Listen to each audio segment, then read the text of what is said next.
in the heart of a forgotten empire, one that no longer draws borders on modern maps, but whose cruelty still echoes through time. A square once stood, vast and grim, its stones worn smooth by centuries of marching boots, bore silent witness to executions, sermons, and proclamations of power. But none were as grotesque, as pitiless, or as incomprehensibly cold as what unfolded there on a windless morning in late autumn. The square was packed. Thousands stood shoulder to shoulder, silent as statues. Nobles watched from balconies above, their faces carved from marble. Below, merchants abandoned their wares, mothers clutched their children's hands tighter, and guards with blank eyes held spears as still as death itself. At the center stood a scaffold, tall, draped in black, its platform polished like a throne. And on that stage, shivering in thin rags and iron shackles, was a boy, 14 years old, dirt under his fingernails, a bruise on one cheek, and eyes wide, bewildered, flickering between terror and disbelief. He did not speak. He barely moved. Every tremor in his limbs was visible. Every breath a ghost. In another world, in another life, he might have been a shepherd, or a scribe, or a baker's apprentice. But in this kingdom, he had become a lesson, a symbol, a warning carved into flesh his crime. He had smiled, not mockingly, not rebelliously, not even confidently. It was the nervous smile of a child too young to know the danger of being noticed, too innocent to understand that in this empire power feared joy, especially uninvited joy. He had stood in a crowd during the sentencing of a dissident noble, a man accused of treason, stripped of title and honor, and in that grave and joyless moment, the boy had smiled, perhaps at the absurdity, perhaps from confusion, or perhaps out of instinct, trying to make sense of what his young mind could not comprehend. But someone saw it, a soldier, then a courtier, then a clerk. Word reached the palace before the echo of the drumbeat faded. By nightfall, the boy's home had been raided, his father beaten senseless. His name, if he had one, was erased from records. By dawn, he was already in chains. No trial followed, no testimony, no player, just a decree written in velvet ink and signed by a trembling, ruthless king. Let the flesh bear the punishment, let the skin teach silence. And now, here he was. The executioner stepped forward, his face bare. He didn't wear a mask. There was no shame here, no need to hide. He moved methodically, like a butcher, his hands careful, practiced. On a velvet cloth beside him lay the tools, curved blades, clamps, metal hooks warmed by coals, each designed, not for killing, but for unmaking. The boy turned his head toward the crowd. He searched, perhaps, for someone familiar, a friend, a sibling, a mother's eyes. But there were none. The only faces were turned away, pretending to look elsewhere, pretending not to breathe. He opened his mouth, but no sound came, just a breath like wind through broken glass. The proclamation was read by order of His Majesty. Sovereign of sovereigns, the boy shall be flayed alive for insolence against the throne. Let this mark be written not on paper, but on the flesh of the disloyal. Let this square remember. Then the silence shattered. A drumbeat dot, once, twice. Then a final echo. The executioner raised the first blade. The boy flinched. He did not scream, not yet. His body, thin and half-grown, braced against the iron rings that held him. His eyes clenched shut. The blade touched skin. Only then did the sound begin, not a scream, not a cry, but a sound too human and too broken to name. It rose like smoke, thick and suffocating, wrapping the crowd in horror. Children wept behind their mothers' skirts. Old men turned away, but no one moved, because movement could be noticed. The skin was peeled in strips, slowly, cleanly. This was not a rush of violence. It was performance, ritual, punishment as theatre. And every slice carved a message deeper into the minds of those watching. Obedience is survival. Emotion is treason. Joy is dangerous, as the boy's voice faded. Swallowed by shock, blood loss, and the crushing weight of pain, a bird landed on the scaffold's railing. It tilted its head, watching, a detail no one remembered until later, when stories twisted into legend. A bird at a boy's execution, as if nature too was forced to witness. He died slowly. His last breath came with a twitch, a rattle, a final attempt to draw air into ruined lungs. The executioner stepped back, bowed, and walked. Away, the crowd dispersed, silent, pale. No one would speak of it aloud. But everyone had seen. Everyone knew. The square was washed by servants. The scaffold dismantled. The blood scrubbed from stone. No monument marked the place. No plaque bore his name. But in the villages beyond the city walls, in the hushed whispers of frightened parents, his memory lived on, not as a martyr, not as a rebel, but as a question left unanswered. Why would a kingdom murder a boy for smiling?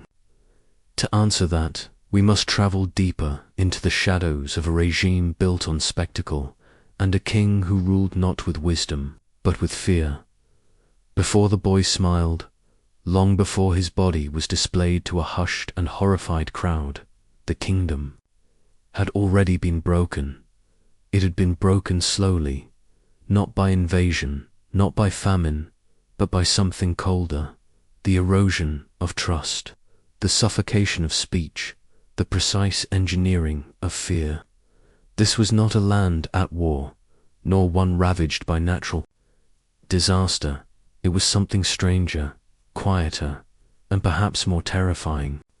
It was a kingdom that had learned to police itself, where silence was not just survival, but policy. The monarch whose name is still etched in old stone and feared and dead. Languages had ruled for nearly 3 decades. He came to power, not through revolution, but succession, and he wore the crown like a second skin. At first, they called him the Restorer. He was charismatic, young, calculated. He promised stability in a time of chaos. He promised unity in a time of fracture. And for a brief moment, people believed him. But beneath the surface, he was a man hollowed out by fear. Fear of betrayal. Fear of mockery. Fear that loyalty was only ever a performance. And in response, he demanded a performance so absolute it could no longer be faked. He didn't need thousands of soldiers. He only needed eyes. So he built a state of watchers. In every town, every school, every place of worship, there were listeners, paid in coin or favor. Sometimes they were officials. Sometimes they were your neighbor. Sometimes your child. A world where anyone could betray you was a world where no one dared to speak. And that, to the king, was safety. The public square became the stage.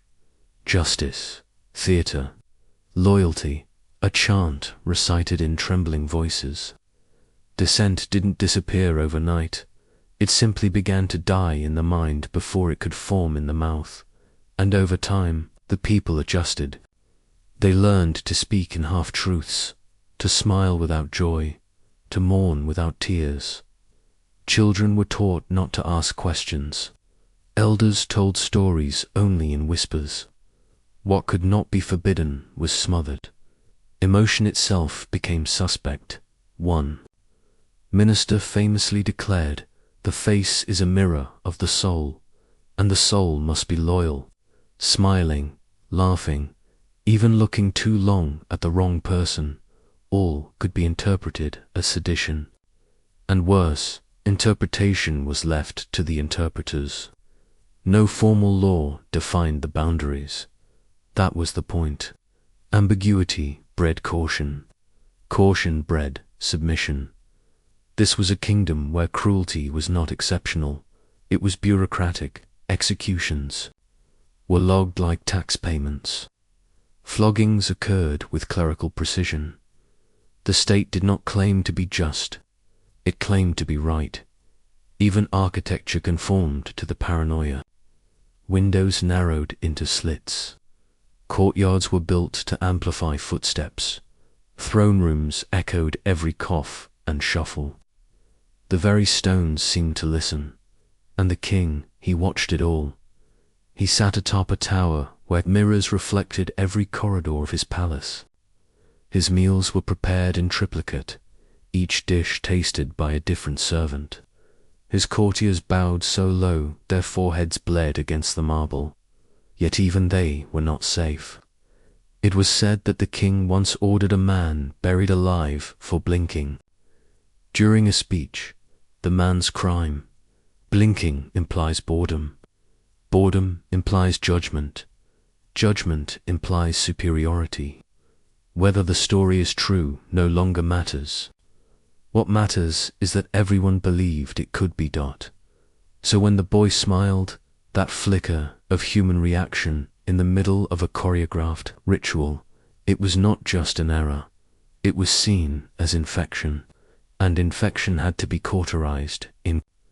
This kingdom fear was not just a tool, it was the air. But fear alone is not sustainable. Fear decays, mutates, and demands renewal. That is why the king turned cruelty into spectacle. The people needed reminders. The boy, then, was not punished for what he did. He was punished for what he reminded them of, that joy was possible, that spontaneity had not yet been entirely crushed. His smile was a crack in the mirror, and the mirror had to remain perfect. The story of the boy spread not through official channels. They never recorded his name, but through the whispers of servants, the songs of traveling peddlers, the half-told tales of old women at market stalls. It could not be written, so it was memorized, passed from mouth to mouth like a relic. They didn't speak of him as a hero, not even as a martyr.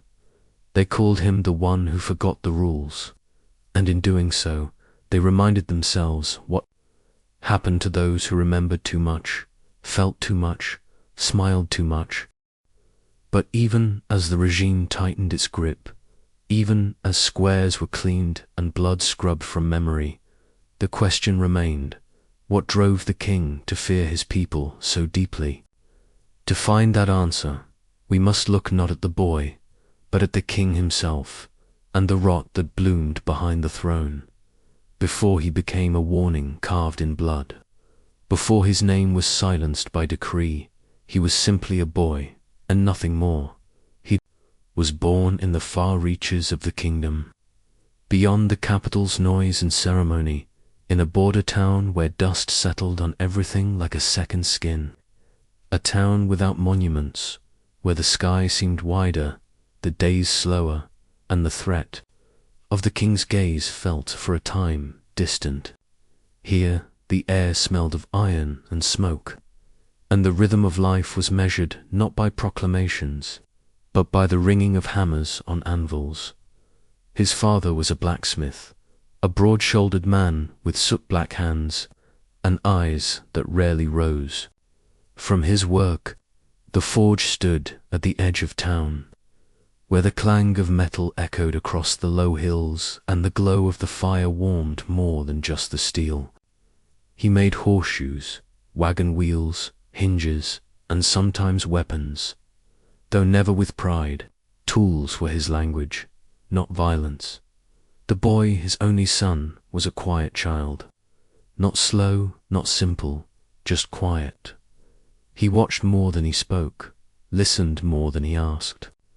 The townspeople remembered him as kind but distant, the sort who seemed to drift slightly apart from the world even as he moved within it. He helped his father, yes, but with hesitation. He preferred whittling scraps of wood behind the forge to swinging a hammer, his prized possession. The one thing he would carry from childhood into legend was a small wooden horse, no larger than a fist, carved from pine, its surface smoothed by time and careful fingers. He had made it himself, secretly, over weeks. The legs were uneven, the face too narrow, but to him it was perfect. He gave it no name, it didn't need one. It was not a toy, but a companion, a talisman against boredom, and later against fear. He carried it everywhere, in his pocket, under his pillow, even to the town well. And when he sat on the roof of the forge at dusk, his favorite place, where the wind whispered without judgment, he would set it beside him and whisper stories of knights and queens, of impossible quests, of monsters that were always defeated, and kings who were always kind. He believed in those stories, at least 4. A while, the boy's mother had died when he was still too young to remember her face. Some said illness, others said childbirth. No one really knew. His father never spoke of her. But sometimes, on rare evenings, when the forge was cold and the boy had fallen asleep by the fire, the blacksmith would take out a piece of folded cloth from a box beneath the hearth, a woman's scarf, faded with time, and sit with it in silence. There was tenderness in that house, not loud, not constant, but real. They didn't speak much, the father and son, but they shared a rhythm, a kind of quiet understanding. The blacksmith's hands made the world solid. The boy's imagination gave it shape. Together they endured. The townspeople liked the boy. He was polite, always willing to run errands, quick to return borrowed tools, slower to speak. He was not the kind of child who demanded attention. He moved through life like a shadow with a gentle heart. The baker's wife once gave him an extra roll when he helped sweep her stoop. A stable hand taught him to braid rope. Small kindnesses, nothing grand, but enough. And it was that very ordinariness, that quiet, unnoticed grace, that made his fate so incomprehensible later. When the soldiers came, they found no manifesto, no hidden symbols carved into wood, no secret letters beneath the floor. They found a boy and a wooden horse. That was all. It would be easy to mythologize him, to say he was brave, that he saw the world's cruelty coming and stood tall. But the truth is simpler. He didn't see it coming. He couldn't. His world was too small, his days too gentle. He had no armor, no illusions, just a toy in his hand and a kindness in his eyes. And in the end, that may be why he had to die. Because to a kingdom ruled by paranoia, there is nothing more dangerous than innocence that refuses to be afraid. The boy never returned to the forge.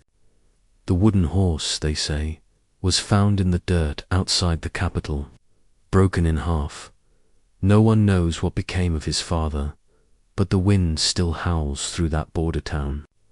And sometimes, children say, when the air is still and the dusk just right, you can hear the faint echo of wood scraping stone, the sound of a toy, forgotten, trying to gallop home.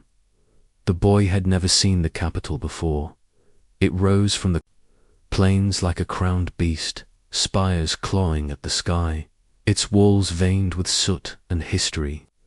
The roads leading in were choked with carts, merchants, livestock, and soldiers, all moving to the rhythm of a city that never truly slept. Noise pressed in from every direction. Bells tolled, whips cracked, vendors shouted. The forge town had its own chaos, but this was something else. Orchestrated madness, glorious and terrifying. He rode beside his father on the back of a mule. Cart, their ironwork carefully stacked and roped under canvas.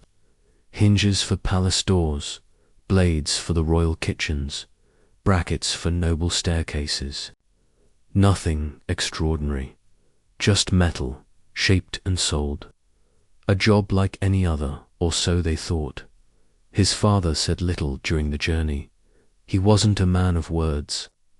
But the way he gripped the reins said enough. He knew what the capital was, and he knew what it could do. They arrived near midday. The guards at the city gates were pale with exhaustion, but alert, eyes sweeping over travelers like knives. No one smiled at the gate. No one ever did. Inside, the streets heaved. Towering banners of the king's likeness draped from balconies. His face, waxy, eternal, looked down on the people with the disapproval of a disappointed god. Beneath his gaze, citizens moved like mice under a hawk. Conversations were quiet, glances brief. Joy, here, was suspicious. Laughter was currency you couldn't afford to spend. They delivered the iron without trouble. A quiet nod from a steward, a stamped receipt, payment in folded bills. All routine. But the trouble didn't begin with the iron. It began with the square. The boy had never seen a public sentencing before. Back home, punishments were quiet affairs. A night in the stocks, a fine, a lecture from the magistrate. But here, punishment was theatre. They arrived just as the bells rang. People flowed toward the square like water breaking a dam. The father hesitated, but the boy tugged his sleeve. He was curious. Just a look, he whispered. Just a minute. The square was packed. Hundreds stood shoulder to shoulder, faces turned toward a raised platform. On it, 3 men knelt, hands bound. A robed official read their crimes in a booming voice, each syllable echoing off stone. Theft, insolence, disrespect. But it wasn't the accused that held the boy's attention. It was the crowd, so still, so tense, not with sorrow, but with anticipation. He stood beside his father, small among the masses. The sun beat down, the heat pressed into his skull. The official droned on, and then it happened. A man sentenced for hoarding grain shouted something desperate before the guards dragged him forward. It wasn't a rebellion, just a cry, a plea to the gods. But it echoed strangely in the air. The moment stretched, the crowd tensum, and the boy, nervous, uncertain, young, smiled. Not a laugh, not a grin, just a twitch at the edge of the mouth, a reflex, barely a flicker, but someone saw, not a peasant, not a tradesman, a guard, then a courtier. A name was whispered, a description noted, a nod passed between men in uniforms. The king's eye, multiplied through lesser eyes, had settled. The boy felt it almost immediately. Not pain, but presence. That cold shiver down the spine when you know you're no longer anonymous. He turned to his father, confused. But the man's face had gone pale. He had seen it too. The noticing, they left the square in silence. Behind them, the sentence continued. A man screamed. The crowd didn't flinch, but the boy did. That night, they stayed at a cheap inn near the smithy quarter. The father kept watch by the door. He did not speak. He barely breathed. The boy lay awake, clutching his wooden horse under the thin blanket, listening to footsteps outside that never seemed to end. He didn't understand what had happened, not fully. How could he? He had smiled. That was all. A thing children do without thought, without calculation. But in the capital, nothing was without calculation. In the morning, the soldiers came, quietly, without accusation. Only an order to appear before a magistrate for observation. The father argued, respectfully, desperately. But the boy was already being led away. He did not cry. He was too stunned for that. From a distance, one of the soldiers turned back. "It's not a punishment," he said flatly, "just a misunderstanding." But in this kingdom, misunderstandings were rarely allowed to live. The door closed. The boy was gone. And in the dusty morning light, the only thing left behind was a smear of wood shavings on the inn floor. The kind left when something beloved is tucked deep into a pocket, as if it might shield you from the gaze of gods. The dungeons beneath, the palace were not built for truth. They were built for obedience. No windows, no light, just the sour air of centuries and the steady drip of unseen water. The corridors twisted like intestines, each turn a dead end, each door a mouth that swallowed people whole. Guards moved like shadows. Their armor never clinked.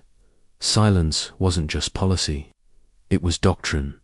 The boy was led down this world without instruction, without explanation. 2 men flanked him. He tried to count the steps, but fear blurred numbers. His feet shuffled on wet stone. Somewhere, far off, someone wept. Or maybe it was just water. He hadn't eaten since the morning. His mouth was dry. His hands trembled, but he kept them at his sides, as his father had taught him. Don't show weakness. Don't show fear. But what was left to show when you didn't even understand the rules? The cell was small, a stone cube with a chain sunk into the wall. No bed, no blanket, no candle. The boy stood there, blinking in. The dark there left him like that for hours. When the door opened, it wasn't with force.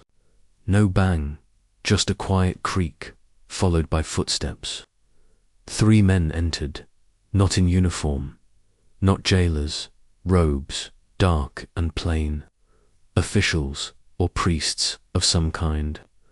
Their faces were unreadable, like masks carved from ash. One of them spoke, slowly, each word precise. "You smiled." The boy blinked. He didn't know if it was a question or a statement.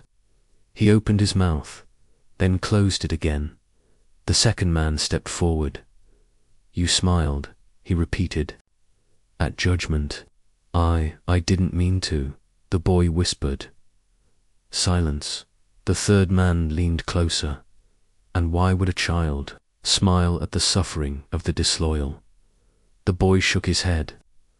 "I wasn't, but you did smile." Pause. I was scared. Another pause. The first man tilted his head, as if studying a strange animal. "You were scared, and that made you smile."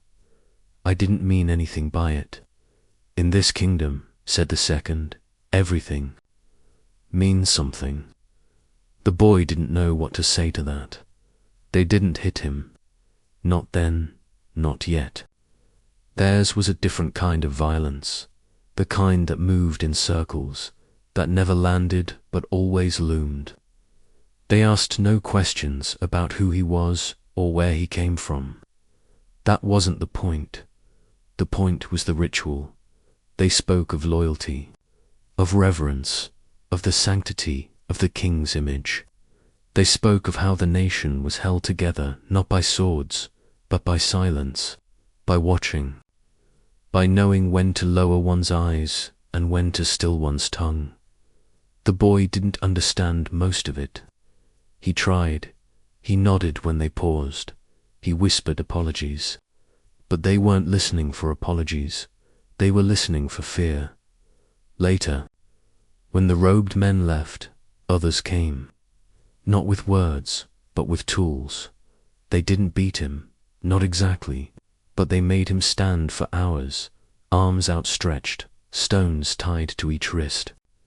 Every time he let them drop, the guards would step forward, saying nothing, just staring. Sometimes they would bring bread, hold it just out of reach, let him see it, smell it, then take it away. Sometimes they would light a candle and set it on the floor, the only light he'd seen in days, then blow it out, over and over, until he began to dread the flicker more than the dark. When they finally let him sleep, it was only to wake him minutes later, or hours. There was no way to tell. He began to lose track of his name, but he remembered the horse. He kept it hidden in his tunic, fingers wrapped around it like a talisman. He would press it against his chest when the others weren't looking. The wood, worn smooth, was the only real thing left. On the fourth day at least, he thought it was the fourth, they brought him to a different room. Not a cell, but a chamber with a single chair. He was made to sit. A man with ink-stained fingers approached and began to draw. The boy flinched, but the man just sketched. His face, his eyes, his posture. Why? The boy asked. The man didn't answer. Later, he would learn the sketches were sent to the king. The boy's crime was not what he had done, it was what he represented. Smiling, in the moment of judgment, was not just disrespect, it was unguarded, uncontrolled human, and that was what the king feared most.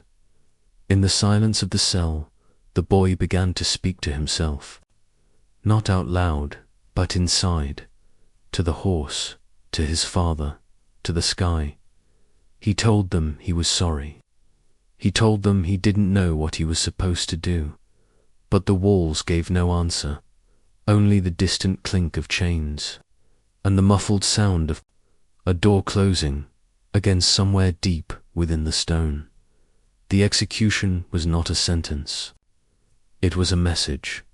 Weeks before the boy's final morning, preparations had begun. The gallows square normally used for weekly grain markets was cleared and scrubbed. Crews erected a special wooden platform, taller than usual, with 3 staircases, so the crowd could see every angle. Bleachers were built for noble families. Banners were hung in the royal colors. By royal decree, all schools within 50 miles were closed that day. Teachers were instructed to bring their students notebooks in hand. Attendance was mandatory. Obedience was a subject best taught with examples. The king never said the boy's name, not once, not in proclamation, not in court, not even in private, but he ensured the boy would be remembered, not for who he was, but for what he would become. A warning. Invitations were dispatched to the capitals, guilds, and ministries. The heads of bakeries and blacksmith shops were asked to attend. Soldiers on leave were recalled. Rumors spread that even foreign ambassadors had been invited, though none were expected to come. That was the point. It wasn't about diplomacy. It was theater. The night before the execution, a pamphlet was distributed by the king's scribes. A single page, hand-lettered, distributed by street criers. It bore no image, only a phrase, "Let the bones remember." On the morning of the event, drums were sounded at dawn. Families emerged from their homes. Children carried stools so they could see. Vendors pushed carts filled with boiled sweets and salted meat. Laughter echoed in the alleyways. For many, it was a day off work, a spectacle, a carnival with a corpse a centerpiece. And still behind the cheer was silence. No one spoke of the boy. not by name, not aloud. If asked what the crime was, they might say, he mocked, or he disrupted judgment, or simply, he failed to honor the law. But they would not look you in the eye, because everyone knew what really happened. The boy was brought out just before noon. His hands were bound in front of him, not behind an odd kindness, someone whispered. His clothes were plain. His hair had been shaved. A priest walked beside him, murmuring something low and fast. The boy nodded along, but his face was blank, empty. He had no more tears left to cry. From the royal balcony the king watched. His robes were heavy, that day embroidered with symbols of justice and strength. His expression did not change. He had seen executions before, many. This one, though, was different. This one was about joy. He believed, as his father had, that obedience must be visible. It must be performed, not just in courtrooms or prayers, but in the everyday face of the people, in the walk of a peasant, in the silence of a child. A smile was a crack in the mask, and a crack could spread. The executioner was chosen carefully, not the usual man. This one was taller, cleaner, trained in surgical arts. It had to be done with precision. Sloppiness was weakness. This was not mere punishment. This was choreography. As the boy reached the platform, the crowd hushed. A sea of eyes pressed forward. The soldiers formed a ring, holding the line, though no one planned to move. No one ever did. Children sat still. Some clutched dolls. Others stared, wide-eyed, not fully understanding what they were meant to feel. The executioner approached the boy, not with hatred, but with ceremony. He unrolled a cloth of tools. The priest stepped back. The silence was total, and then it began. There are no words to describe what was done. Not truly. The body is not made to endure such things, especially not a child's. The crowd didn't cheer, they didn't scream. Most just watched. A few wept. One boy fainted. An older woman turned away and vomited. But most stood still, because this was the law. This was order. This was the kingdom, keeping itself alive at the climax. When the boy lost consciousness, a herald stepped forward to read the royal decree. Let this serve as a bomb against disloyalty. Let no face carry laughter at judgment. Let the smile be a relic of childhood and not a tool of subversion. Let the bones remember. Afterward, the king retired to his chambers. A servant poured him wine. He asked no questions. He signed a single document. Then he moved on to other matters. In the square, the crowd dispersed, slowly. Vendors resumed their trade. A group of children began to play a circle game near the platform, until a teacher hissed and pulled them away. The sky that afternoon was clear. Birds returned to the rooftops. Life, as it always did, resumed. But somewhere in the middle of it, all beneath the dirt and beneath the stager stain, had begun to spread. Not blood, something quieter, something slower, a sickness made of silence, and in the minds of those who had watched, a thought lodged deep like a splinter. If they could do this to a boy for smiling, what would they do to me? The sun rose on schedule, as it always did. No clouds, no wind, just a still, pale sky that hung over the capital like a lid pressed over a boiling pot. The square had been swept. Flags hung from balconies. Vendors set up booths selling dates, boiled eggs, and saffron sweets. The cobblestones, recently scrubbed, shimmered faintly in the morning light. It looked like the day of a parade, but it was not. The crowd began to gather early. Children in school uniforms were led by instructors in grey cloaks. Nobles arrived in lacquered carriages, escorted by guards with polished boots. Farmers from surrounding villages stood on crates to get a better view. The city had been instructed, not asked to attend. At the center of it all stood a raised wooden platform, soaked through with oil and covered with a crimson cloth. A single wooden post rose from its center, shackled at its base. Nearby, 2 guards stood watch over a small boy in plain clothes, his wrists bound and mouth gagged. His legs trembled visibly beneath him. He was 14, and his only crime was that he had smiled. The boy had not spoken since the night before. No tears came now, only short, shallow breaths. His eyes darted over the crowd, searching for someone he recognized. His father was not there. He had not been allowed. The executioner entered with practiced steps, a tall man in ceremonial robes, his face hidden behind a red veil. He carried no blade in hand. Instead, from a table at the edge of the platform, he picked up a dull knife, the kind used not for killing, but for peeling. A trumpet blew. The square went quiet. A herald stepped forward and read the sentence.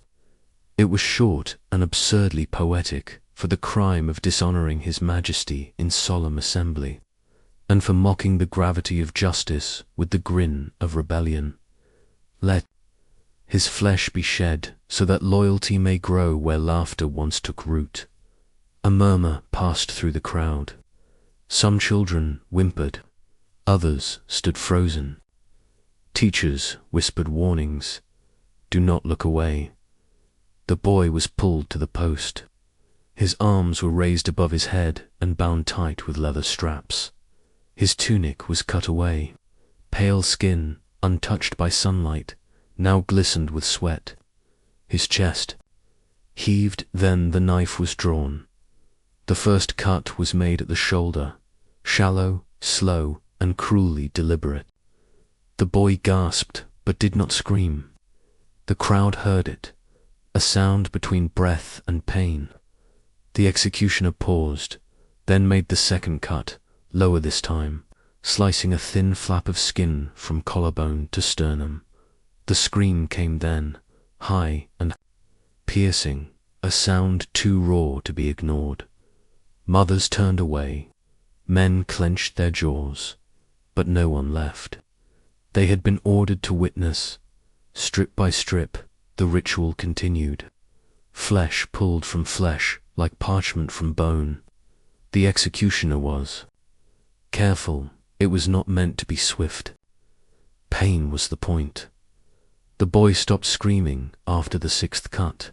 His body went limp, though he was still breathing. A physician stood by, not to offer mercy, but to ensure the boy remained alive for the final stages. It was a performance. After all, and performances must have an arc. An hour passed. Then another.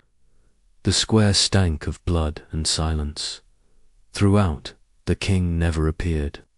He watched from behind a silk-curtained balcony high above the square, his face unreadable, his wine untouched.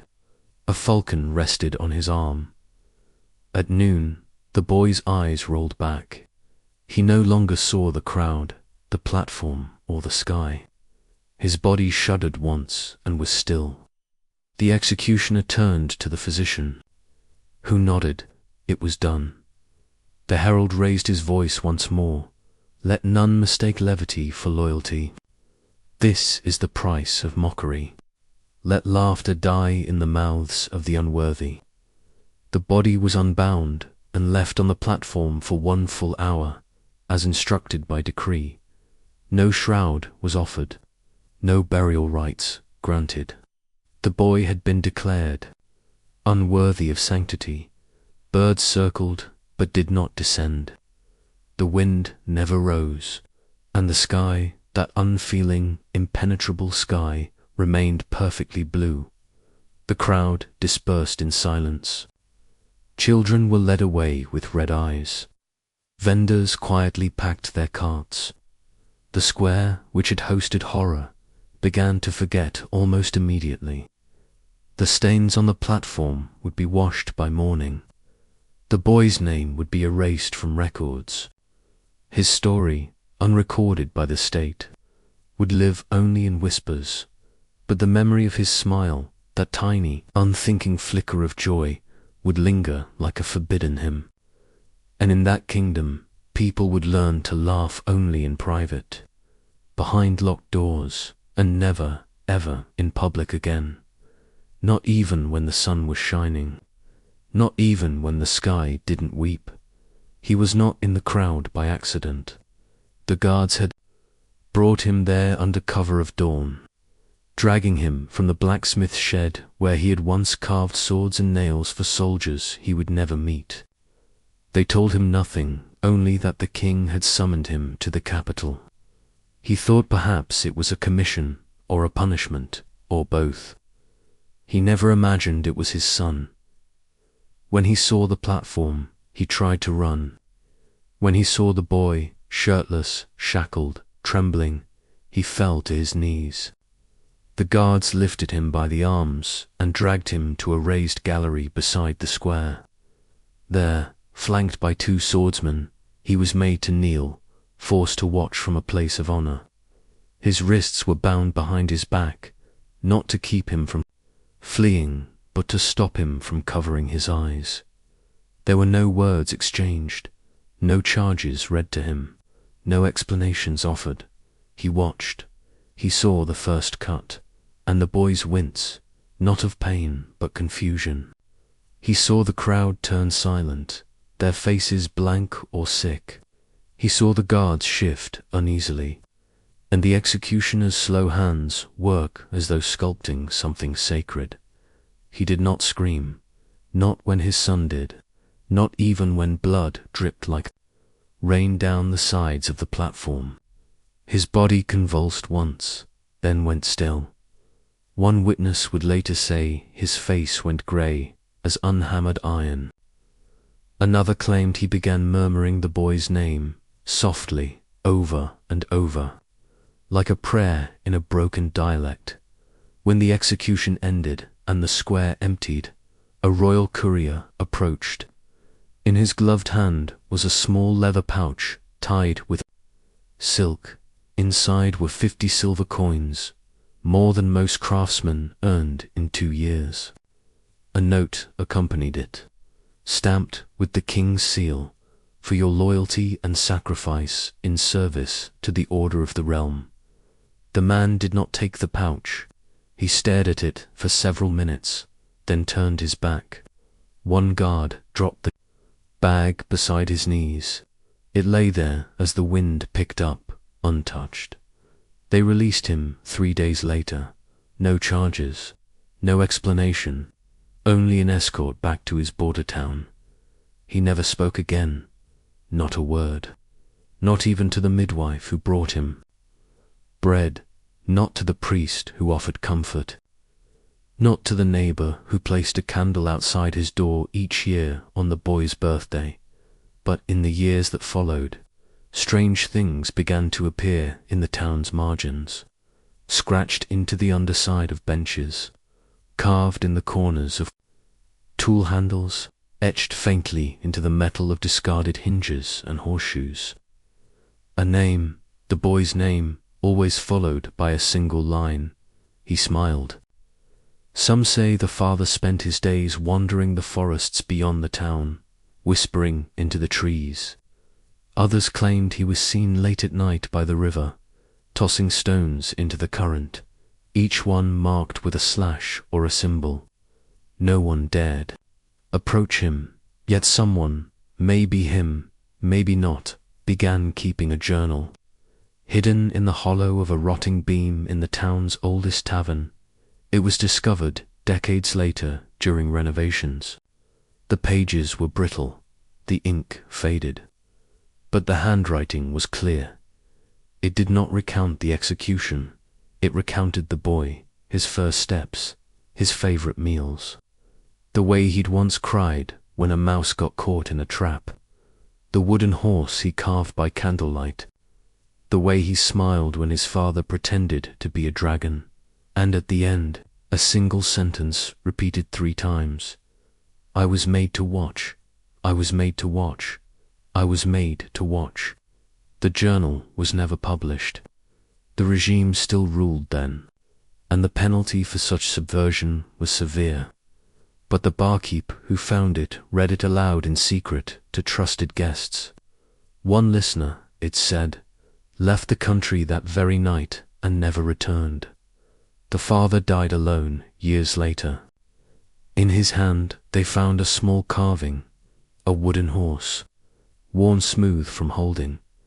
He had not spoken for 23 years, but in his silence he had told a truth deeper than any sermon or law, that grief under tyranny is not just mourning. It is a rebellion made of memory, and sometimes the quietest man leaves the loudest ghost. Official records named no child. The parchment scrolls kept in the royal library described the event only in sacred terms. On the 12th day of the harvest moon, justice was enacted upon a defiler of order who mocked divine law in the presence of the sovereign. No age, no village, no name, a blank etched into history by royal decree. To read the records, one would think it had been a criminal, a man, an agitator, perhaps. Certainly not a boy with a wooden toy and a nervous smile. Erasure was the second punishment, the one that lasted longer. In time, even his neighbors were made to forget. His family's name was removed from tax ledgers, his home reassigned. Teachers were told not to speak of it. The children who had watched the execution were offered scholarships, but only if their families signed loyalty oaths, swearing never to mention the boy or the square. For decades, there was silence. No monument, no rebellion, only the fading echo of one child's cry buried beneath layers of official narrative, and yet history resists burial. In a crumbling monastery north of the capital, a monk tending to a neglected archive opened a volume of hymns nearly a century later. It was a book no one read anymore. Mold crept along the leather spine, and half the pages stuck together, like old leaves. But in the margin beside Psalm 73, someone had written in tiny, slanted script. He was 14. He carved a horse from pine. He smiled once, and the world swallowed him. Below that, in different ink, they erased his name, but not his story. I write it here for God to read. No monk claimed authorship. The abbot denied knowledge. But the book was preserved, quietly, secretly, passed between hands, like contraband faith, and elsewhere in village lullabies, in the carved initials on roadside trees, in the stammer of old men who had seen too much. Fragments endured. The truth did not live in scrolls. It lingered in the broken places, because memory, like resistance, does not need permission to exist. They said the kingdom had lasted 1,000 years. Stone palaces, ancient laws, and a crown said to be forged from the sword of heaven itself. But none of it could survive the sound of silence. In the decades after the boy's execution, the capital grew quieter, not in peace, but in fear. Laughter vanished from taverns. Markets echoed with whispers, not song. Children no longer played in the open. They studied faces instead, learning which expressions could get you killed. Even joy became dangerous.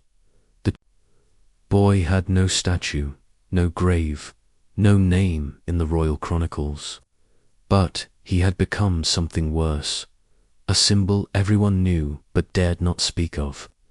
They called him the laughing ghost, the skinless shadow, the smile that bled. His death was supposed to reinforce order. Instead, it introduced rot. The spectacle meant to unify had pierced something deeper. Trust.